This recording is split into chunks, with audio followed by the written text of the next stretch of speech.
MM ರಾಜಿಬಾಯಿ ಸಂಪಾದಕತ್ವದಲ್ಲಿ ಗಡಿನಾಡು ಸಮಾಚಾರ YouTube ಚಾನೆಲ್ಗೆ ಸ್ವಾಗತ.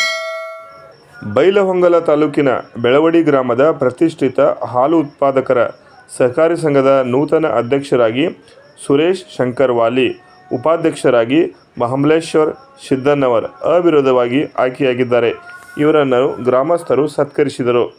ಈ ಸಂದರ್ಭದಲ್ಲಿ ಬಸಯ್ಯ ವಿರಕ್ತಿಮಠ್ ಅವರು ಮಾತನಾಡಿ, ಸಂಘದ ಯಶಸ್ಸಿಗೆ ಅಧ್ಯಕ್ಷರು, ಉಪಾಧ್ಯಕ್ಷರು ಹಾಗೂ ನಿರ್ದೇಶಕ ಮಂಡಳಿಯವರು ಸಹಕರಿಸಿ ಮಾದರಿ ಸಂಘವನ್ನಾಗಿ ಮಾಡುವಂತೆ ಕರೆ ನೀಡಿದರು.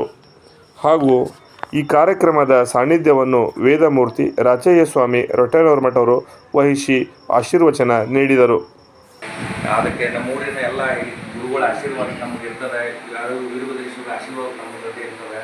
ನಾವು ಎಲ್ಲ ತಮ್ಮ ಜೊತೆ ಕೈ ಜೋಡಿಸ್ತೀವಿ. ಏನಾರ ಅಡ್ಡಿ ಆತಂಕ ಇದ್ರೆ ಅಂತೇಳಿ ನಮಗೆ ನನ್ನೊಂದು ಎರಡು ಮಾತು ಮಾತಾಡೋಕ್ಕೆ ಅವಕಾಶ ಕೊಡಬೇಕು. ಯಾಕಂದ್ರೆ ರೈತರಿಗೆ ಇನ್ಶೂರೆನ್ಸ್ ಮಾಡಲಿಕ್ಕೆ ಅವಕಾಶ ಇದೆಯಾ? ಅವಕಾಶ ಇದೆ. ರೈತರಿಗೆ ಇನ್ಶೂರೆನ್ಸ್ ಆಗಲಿ ಮತ್ತು ಆ ದನಗಳ ಇನ್ಶೂರೆನ್ಸ್ಗಳನ್ನು ಸಡ್ಡಾಗಾಗಿ ನೀವು ಮಾಡಿಸ್ಕೊಳ್ಳಿಕ್ಕೆ ಹೇಳಿ. ರೈತರಿಗೆ ಹಾಲು ಕೊಡ್ಲಿಕ್ಕೆ ಬಂದಂಥವ್ರಿಗೆ ಅದು ಹೇಳಿದ್ರೆ ಅವರು ಮಾಡಿಸ್ಕೊಬೋದು.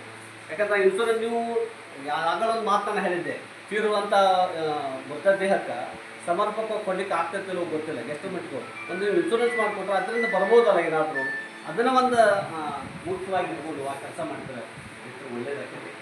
ಮತ್ತೇನು ಕೆಲಸ ಅದನ್ನು ಮಾಡಿರಿ. ಒಟ್ಟು ಸಂಘವನ್ನು ಎಲ್ಲರೂ ಕೂಡ ಹೇಳಿ ಮಾತು ರಾಮ ತಿಳಿಸಿ ಹೋಗ್ತೀವಿ. ವ್ಯವಸ್ಥೆ ಇದೆ, ದಯವಿಟ್ಟು ಅದನ್ನು ಅವ್ರು ಮಾಡಿ ತಪ್ಪಿಸಿದಾದ್ರೆ ಅವರನ್ನು ಎತ್ತಿ ಹಿಡಿದಂಥ ಕೆಲಸ ನೀಡಿದ್ರೆ ಆ ಕಡೆಗೂ ತಾವು ಗಮನವನ್ನು ಮತ್ತು ಹಾಲಿನ ಒಂದು ಗುಣಮಟ್ಟ, ಒಂದು ಗುಣಮಟ್ಟಗಳು ಭಾಳ ಮುಖ್ಯ. ಯಾಕೆಂದರೆ ರೈತರಿಗೆ ಅನುಕೂಲ ಕೊಟ್ಟಾಗ ರೈತರು ಆ ಗುಣಮಟ್ಟವನ್ನು ಕಾಯ್ದುಕೊಳ್ತೀವಿ. ಗುಣಮಟ್ಟ ಕಾಯ್ದುಕೊಳ್ಳೋದು ಹೋದ್ರೆ ಅಲ್ಲಿಂದ ಟ್ಯಾಂಕರ್ಗಳಿಂದ ರಿಜೆಕ್ಟ್ ಆಗಿ ಹೋಗ್ತಕ್ಕಂಥ ಸಂದರ್ಭಗಳು ಸಾಕಷ್ಟು. ಅವುಗಳಿಗೆ ರೈತರು ಕೂಡ ಭಾಳಷ್ಟು ಶ್ರಮ ವಹಿಸಿದೆ. ಇಲ್ಲೇನು ನಿರ್ದೇಶಕರಾಗಿದ್ದೀರಿ, ನಿಮ್ಮ ನಿರ್ದೇಶಕರ ಕಾರ್ಯವೈಖರಿಗಳು ಏನಿದಾವೆ ಅನ್ನೋದನ್ನು ದಯವಿಟ್ಟು ತಾವುಗಳು ಅರ್ಥ ಮಾಡಿಕೊಂಡು ರೈತರ ಸಮೂಹದ ಮುಖಾಂತರ